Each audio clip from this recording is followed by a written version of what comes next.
Waddin. Allahumma salli wa sallim ala nabiyyina Muhammad wa ala alihi wa ashabihi ajma'in. Amma ba'du. Bapak-bapak, ibu-ibu sekalian, mari kita lanjutkan kajian kita berkenaan dengan alhamdulillah masih dalam paket alhamdulillah 12, 13, 14. Mudah-mudahan 2 kali tausiah subuh akan kita anggap selesai.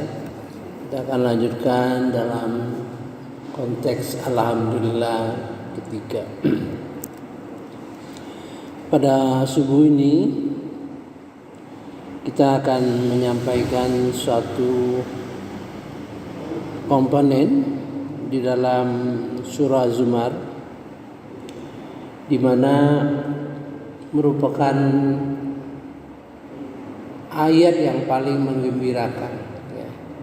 Ayat ini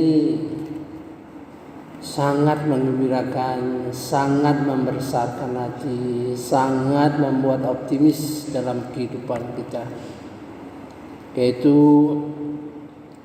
ayat yang memberikan berita bahwa Allah akan mengampuni semua dosa kecuali dosa syirik. Apabila dosa syirik itu sampai kita meninggal dunia, kita masih tetap syirik. Jadi dosa-dosa di luar syirik sebesar apapun akan diampuni oleh Allah Subhanahu wa taala. Berita bergembira bagi kita, dan ayat ini ayat yang dikatakan oleh para ulama itu menggembirakan, membesarkan hati, menyemangati kita. Bagi orang-orang yang kadang-kadang karena dosanya banyak sekali sampai dia merasakan suatu putus asa, dan tidak boleh kita berputus asa terhadap rahmat Allah, itu tidak boleh. Itu termasuk orang yang zalim. Orang yang zalim kalau kita berputus asa terhadap rahmat Allah Subhanahu wa taala. Ada sekitar 3 ayat yang di ujungnya itu merupakan pernyataan bahwa orang yang berputus asa terhadap rahmat Allah itu orang zalim. Jadi kalau kita banyak dosa, terus dosa ini banyak sekali gitu kan. Saya tidak mau menceritakan ini dalam hubungan seorang yang sampai membunuh 100 orang ya. Saya kira kita akan cukup berkonsentrasi pada ayat ini ya, karena banyak pemahaman ayat ini hanya terbatas pada ayat ini gitu. Jadi kalau kita sudah minta pengampunan dosa ya, bertaubat, nah kadang-kadang berhenti di ayat ini. Makanya kita perlu mempelajari ya. Mari saya bacakan. A'udzubillahi minasyaitonirrajim. Bismillahirrahmanirrahim. Katakan, wahai hamba-hambaku yang melampaui batas terhadap diri mereka sendiri, janganlah kamu berputus asa dari rahmat Allah. Sesungguhnya Allah mengampuni dosa-dosa semuanya. Sungguh Dialah yang Maha Mengampun, Maha Penyayang. Ayat ini surah Az-Zumar nomor 53 halaman 464. Ini diriwayatkan oleh Ibnu Abbas radhiyallahu an bahwa ayat ini selain ayat surah Al-Furqan 68 diturunkan berkenaan dengan kaum musyrik yang gemar melakukan pembunuhan dan perzinahan yang suatu hari bertanya kepada Rasulullah, sesungguhnya seruan ini adalah baik, karena itu katakanlah apa yang harus kami lakukan untuk menghapus dosa kami. Itu ini berkenaan dengan surah Al-Furqan ya, berkaitan dengan ibadur rahman. Setelah ini kita membahas Alhamdulillah ke-15 berkenaan dengan ibadur rahman, karena ibadur rahman terkait dengan ayat ini ya. A'udzubillahi minasyaitonirrajim. Bismillahirrahmanirrahim. Qul ya ibadiyalladzina asrafu, katakan ya ibadi, ya ada ibadiyal ya, ibadi pakai iya. Saya sudah jelaskan kalau ada ayat seperti itu berarti hamba di dalam proses, hamba di dalam harapan, hamba di dalam menuju kepada ketaatan. Jadi otak kita langsung ngeklik kalau ketemu ayat yang seperti ini gitu. Ketemu ya ibadiyah, langsung dengan ilmu kata-kata, dengan ilmu kata-kata kita sudah bisa meraba ya. Qul ya ibadiyalladzina asrafu, katakan hamba-hambaku yang mereka telah melampaui batas. Jadi kalau asrafu itu melampaui batas dalam arti dosanya nimbun, tidak berhenti ya. Ala anfusihim, terhadap diri mereka. La taqnatu min la naqtatu mir rahmatillah, janganlah kamu berputus asa untuk memperoleh rahmat Allah Subhanahu wa taala. Innallaha yaghfiru dzunuba jami'a, sesungguhnya Allah akan mengampuni dosa-dosa seluruhnya. Innahu wal ghafurur rahim, sesungguhnya Dia Maha Pengampun, Maha Penyayang. Jadi ayat ini gembira kita ya. Kalau kita dosa nanti taubat ya, dan sebagainya, membaca istighfar ya. Ada dua yang perlu kita perhatikan ya. Satu, dalam surah Al-Hadid 21 itu disuruh istighfar namun berlomba-lomba ya, berlomba-lomba istighfar itu bagi orang yang beriman. Kedua, bersegera mendapat pengampunan dari Allah bagi orang takwa. Ini jarang dibahas. Mengapa ada dua? Satu, berlomba-lomba untuk memperoleh pengampunan dari Tuhan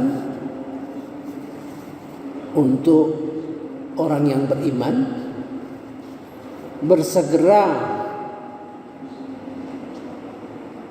untuk memperoleh pengampunan bagi orang takwa.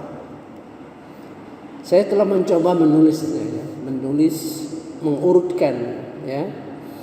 Tapi saya kira Rasulullah telah memberikan ya memberikan guidance dalam wasiatnya, dalam hadisnya mengatakan sesungguhnya orang yang menjumpai catatan amalnya banyak catatan istighfar sangat disukai, ya.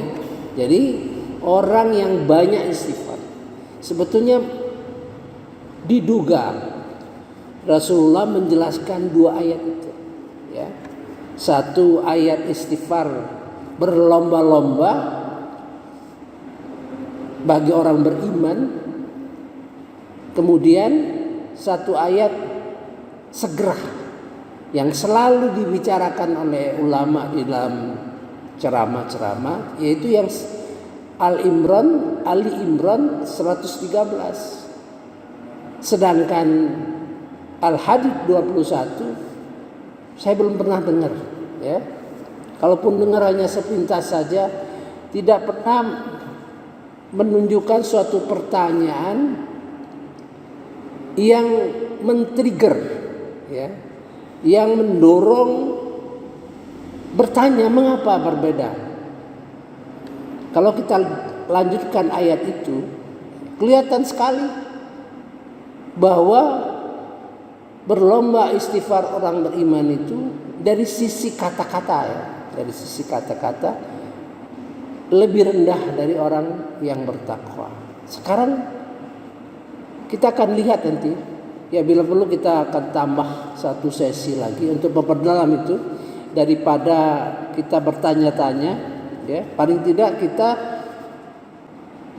menduga, ya, kan, menduga. Jadi kalau bertanya-tanya itu membuat kita belum punya keyakinan, tapi kalau menduga itu sudah zona namanya, ya, zon itu belum yakin tapi punya praduga yang mengarah ke keyakinan, ya. Mari kita lanjutkan ayat ini selanjutnya.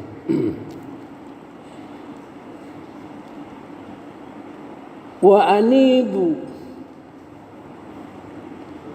sebetulnya wa anibu itu asal katanya anaba, ya, anaba. Itu bertobatlah sebenarnya. Jadi kata taubat itu banyak di dalam Al-Quran itu. Ada 4, ya. Ya, ada hudna. Nah, hudna. Jadi kata hudna tobat juga. Ini kembalilah, ya. Jadi setelah kita memohon pengampunan, wa anibu ila rabbikum, kembalilah kepada Tuhan pencipta kalian.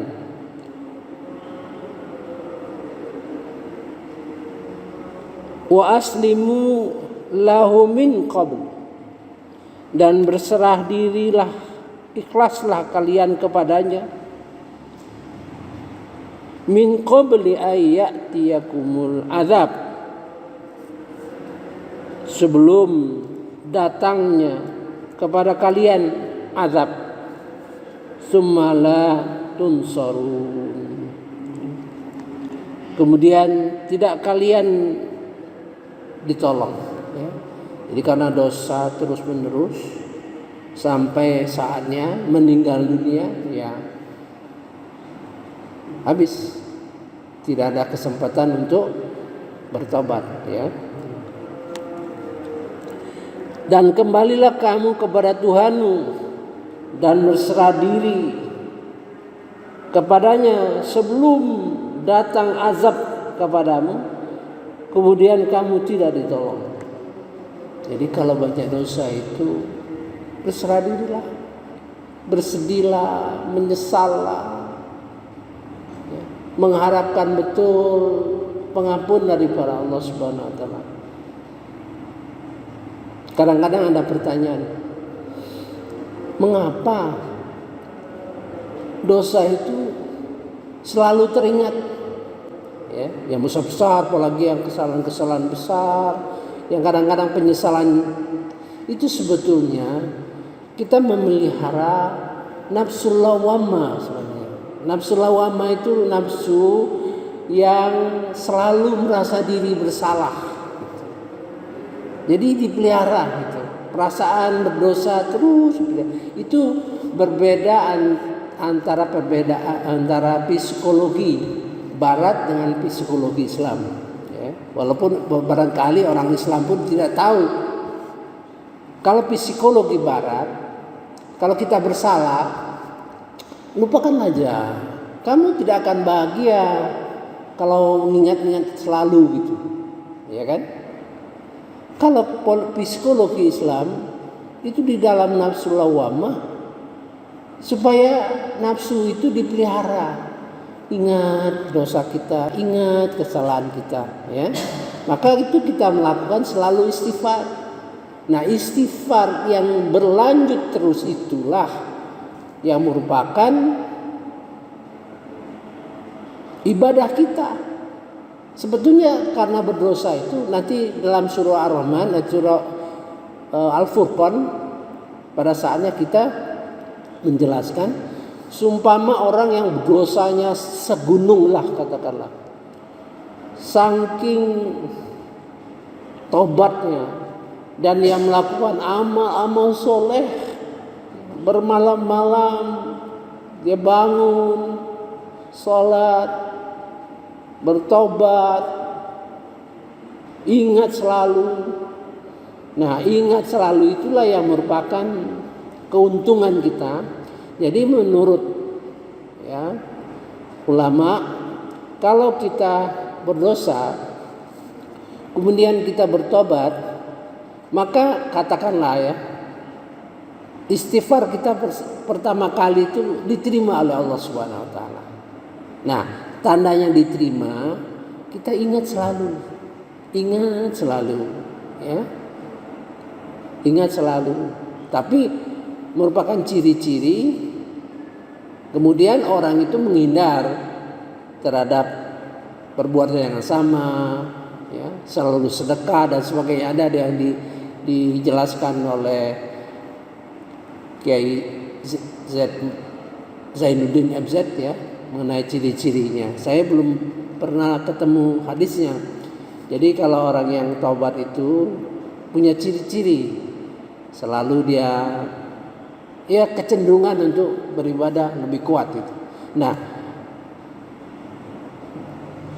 di Al-Furqan ya, ayat 70 atau 69-70 itu dosa yang segunung itu dirubah oleh Allah Subhanahu wa taala menjadi pahala. Bayangkan dong. Jadi kita nggak bisa menduga misalnya orang yang banyak perbuatan dosa. Jangan, kita doakan saja semoga dia bertobat ya. Jangan-jangan dia lebih tinggi dari kita, karena taubatnya itu diterima oleh Allah. Jadi dosa yang segunung itu diubah oleh Allah Subhanahu wa taala menjadi pahala. Ya, itu dijelaskan dalam surah Al-Furqan ayat 69-70. Saya kira setelah ini kita akan bahas itu ya. Nah, dilanjutkan lagi, dan ikuti sebaik-baik apa yang telah diturunkan kepadamu Al-Quran dari Tuhanmu sebelum azab datang kepadamu secara mendadak, sedangkan kamu tidak menyadarinya. Jadi setelah taubat itu ya, kita kembali kepada Allah Subhanahu wa taala, ikuti Quran. Ya, ikuti Quran. Wattabi'u ahsana ma unzila ilaikum. Kalau ikuti Quran yang terbaik ya, apa-apa yang terbaik yang diturunkan kepadamu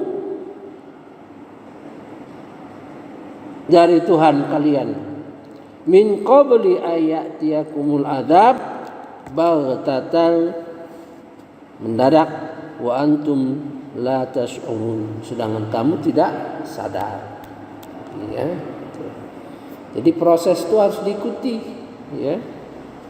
Kemudian agar. Nah, agar ini ada satu, ya. Agar itu an takun, ya. Agar an. Ya. Ada berapa an di sini? Agar ada 3. Jadi agar supaya, itu kira-kira begitu, ya. Kamu mengikuti Al-Quran itu dengan yang baik, agar jangan ada yang mengatakan alangkah besar penyesalanku atas kelalaianku dalam menunaikan kewajiban terhadap Allah, dan sungguh aku termasuk orang-orang yang memperolok-olok agama Allah. Jadi kalau kita tobat, mohon ampun, tapi tidak mengikuti Quran dengan baik, itu sama saja ngolok-olok, ya. Kata orang tobatan suha, tobat apa? Tobatan apa ya? Pakai sambal, orang tobat sambal, ya.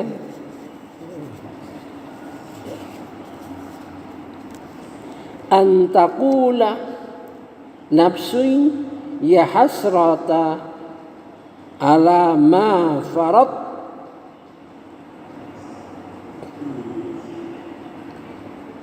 agar jangan kamu berkata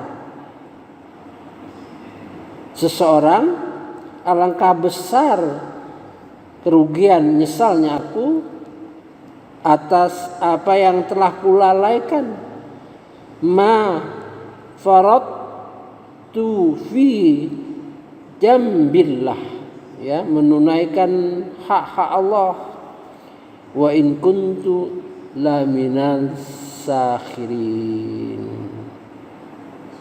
sungguh aku telah menjadi benar-benar termasuk yang olok-olok. Jangan sampai gitu.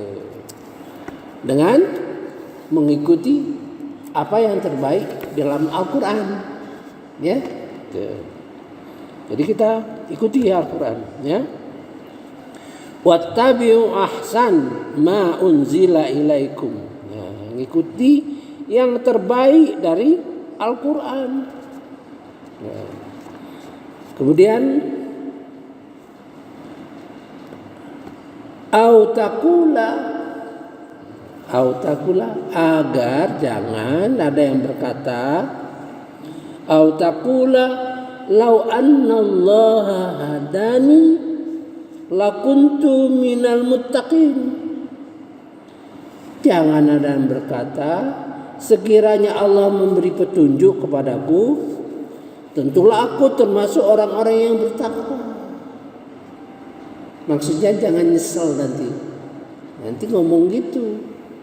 Hebat nih, luar biasa Al-Quran ini. Segala langkah, ya, segala langkah yang mengarah kepada alasan-alasan itu akan dicegah oleh Allah Subhanahu wa taala, ya. Kemudian autakulahi, agar jangan ada yang berkata ketika melihat azab, hina taral adab, lau annali, seandainya aku karrotan fakun, seandainya aku berkesempatan kembali, karota, ya, kembali, fakunu minal muhsinin, tentu aku jadi termasuk orang-orang yang muhsinin, gitu.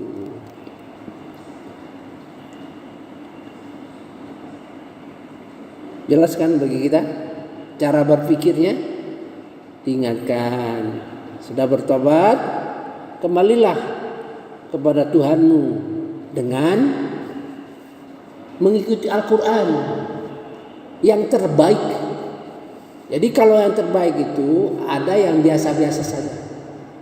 Kita kan banyak dosa. Jadi ibarat banyak dosa itu untuk menebusnya itu yang berkualitas tinggi gitu. Wattabi'u nahsan. Dalam Quran itu ada yang berkualitas tinggi, yang punya kualitas tinggi. Maka itu saya susun ya, ada 7 lapis ketakwaan itu ya. Jadi kelihatan mana yang berkualitas tinggi yang harus makanya mu'alaf itu yang dari agama lain dia merasa besar kesalahan mereka itu. Jadi begitu dia masuk Islam, dia berdakwah untuk mengembalikan kesalahan-kesalahannya. Misalnya pada waktu itu dia bisa memurtadkan orang, dia harus mengembalikan orang yang telah dimurtadkan itu ke jalan yang benar, ya.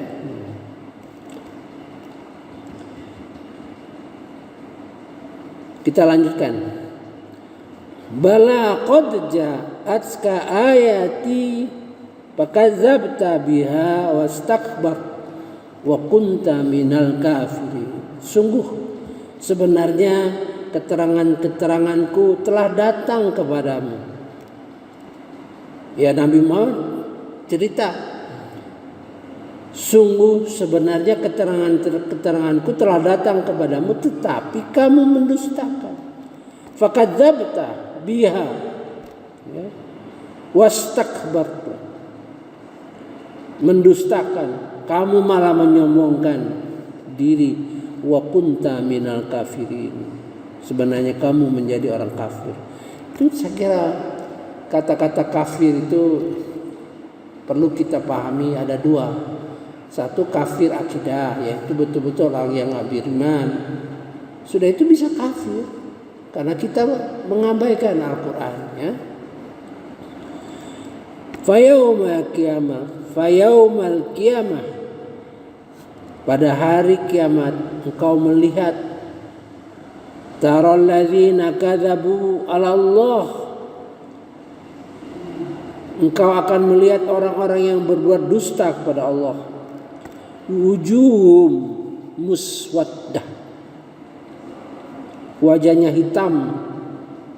Bukankah neraka jahanam itu tempat tinggal bagi orang yang menyombongkan diri? Alaysa fi jahannam maswal lil mutakabbirin.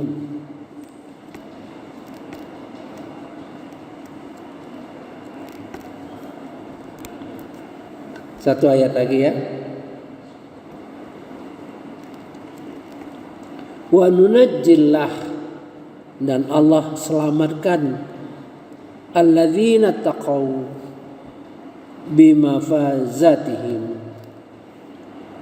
Allah akan menyelamatkan orang-orang bertakwa karena kemenangan mereka.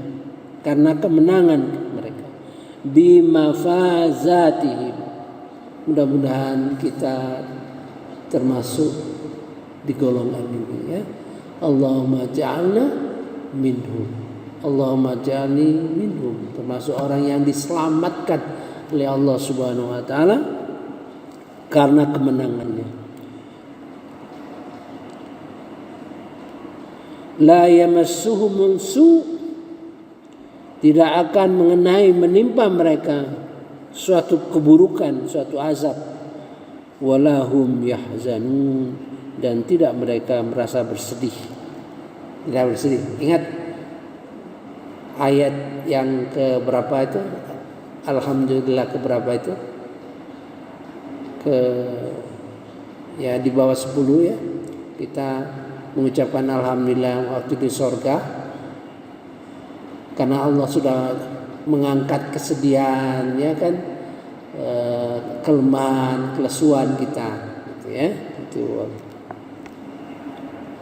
saya kira sampai di situ ya. Jadi dari ayat 54 53. Jadi kalau kita sudah mohon ampun, tobat, istighfar dan sebagainya segala dosa-dosa kita, maka akan timbul nanti ingatan-ingatan, ya. Ingat-ingatan itu jangan kita sedih. Justru ingatan-ingatan terhadap dosa itu adalah nafsu lawamah. Selalu ingat bersalah terus, ya. Istighfar terus. Jadi istighfar kita yang selanjutnya itu merupakan zikir kita. Dan Nabi Muhammad menyatakan bahwa seseorang yang mendapati catatan amalnya itu penuh istighfar, gitu. Karena istighfar itu ada dua, ya. Istighfar orang yang beriman dan istighfar orang takwa. Tuh, ya. Jadi saya kasih gambaran saja. Istighfar orang yang beriman adalah istighfar terkait dengan ayat surah Al-Hadid 20, yaitu perjalanan hidup dia, ya. Perjalanan hidup kita dari kecil sampai besar, tentu banyak dosa yang kita lakukan. Kemudian istighfar yang bagi orang takwa, orang istighfar dari takwa itu setelah dosa-dosanya sebagai orang beriman sudah bersih, kalau dia diganggu oleh setan untuk berbuat dosa, ya, maka dia beristighfar. Satu. Kedua, kesadaran kita sebetulnya masih banyak amal yang bisa kita perbuat. Masih banyak amal-amal kita bisa nambah. Nah, kadang-kadang kita lengah, ya. Sebetulnya kita mampu, katakan, memberi infak yang lebih besar. Sebetulnya nggak masalah kita memberi infak yang lebih besar. Tadi kita biasa ngasih 100 misalnya, sebenarnya kita bisa lebih besar lagi. Nah, itu merupakan istighfar orang yang bertakwa, ya. Dia bisa berpotensi melakukan ibadah yang lebih besar, lebih berkualitas, lebih tinggi, lebih bermutu, tapi tidak dilakukan. Itu istighfar. Jadi istighfar orang istighfar itu lain, ya. Misalnya berjalan, ketemu dengan teman kita, seharusnya kasih salam, senyum, ya gitu kan? Tapi oleh karena banyak pikiran, misalnya, ya, kita salam, assalamualaikum, kasih salam, kemudian kita berlanjut terus, kita senyum sedikit, tapi, nah, dia sadar sebetulnya dia bisa menyapa, lebih punya waktu untuk berbuat yang baik, ya, menanya apa kabar, bagaimana keluarga dan sebagainya. Nah, kesalahan itu dianggap orang-orang yang bertakwa itu kesalahan. Aduh, kenapa aku begitu, ya? Astagfirullahaladzim, astagfirullah. Kira-kira begitu, ya, untuk beri gambaran. Ya. Saya kira cukup dulu. Insyaallah mudah-mudahan kita dapat melanjutkan yang akan datang. Subhanakallahumma wa bihamdika asyhadu an la ilaha illa anta astaghfiruka wa atubu ilaik. Assalamualaikum warahmatullahi wabarakatuh. Wallahu a'lam.